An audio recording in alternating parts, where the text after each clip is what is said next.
I'm going to cover the merger and acquisition process. That is, what are the various steps involved in mergers and acquisitions. Hello friends, my name is Dr. Navleen Kaur. Welcome to my channel Level Up with Dr. Navleen.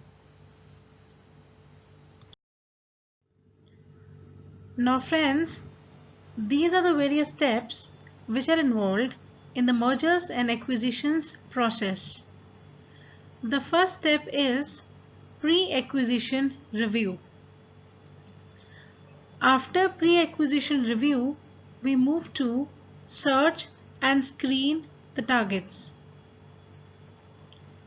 Next, investigate and value the target. The fourth step is acquire through negotiation. And the fifth one, post-merger integration. Now we are going to study all these steps in detail. Let's move forward. Now phase 1 of the merger and acquisition process is pre-acquisition review. Ask yourself, do you really want an acquisition? Do you really want an amalgamation should take place?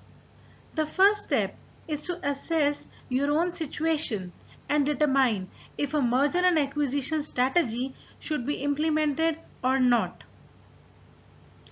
Usually you go in for an acquisition or an amalgamation when you find that there is some difficulty in the future. Difficulty can be in maintaining the core competence, or you want to increase your market share. Maybe the company is looking in for more return on capital, or might be other key performer drivers. So, the pre-acquisition phase will often include valuation of the company. Here, valuation of the company means valuation of your own company. Ask certain questions like, are we undervalued? Would a mergers and acquisition program improve our valuation? If the answer comes yes, you should go in for M&A, then move forward to the next step. Now on the phase 1, you have already decided that you will go in for M&A. You want the merger should take place. So in phase 2, you are going to search and screen the target companies. Target companies are those companies which you want to take over. You might decide about the target company based on the relative size or the type of business of the target company. It can be the capital structure of the target company. Your decision might be based on organizational strength or core competencies of the target company. In this step, make sure that whenever you're doing searching and screening, you do it in-house.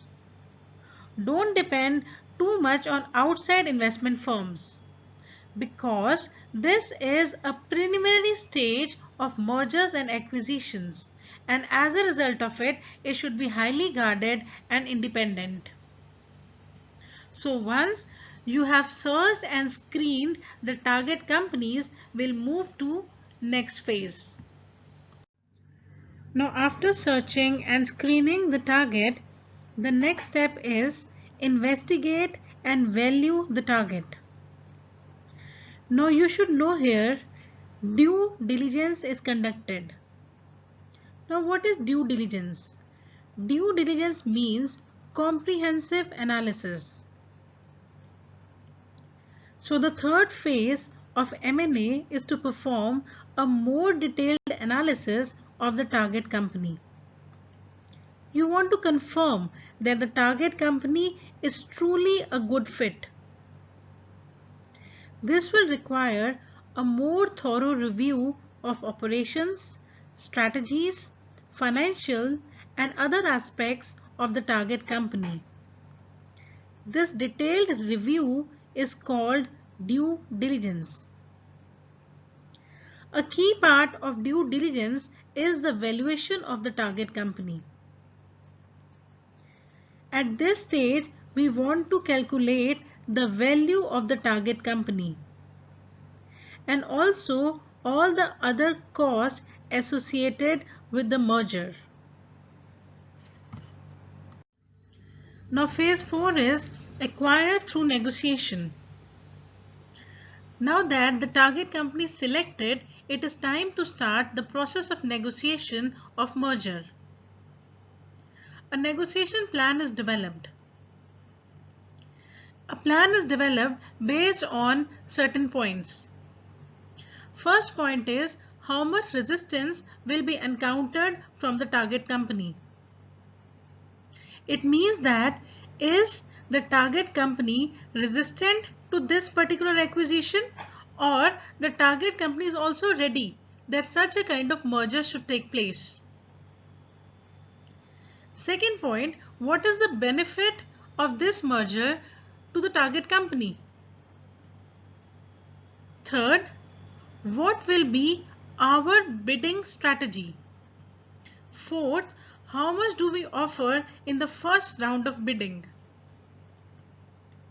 Now, if a target company also wants this merger to take place, accordingly, you will offer a lesser amount. If you think that a target company is really doing very well, you are going to offer a higher amount.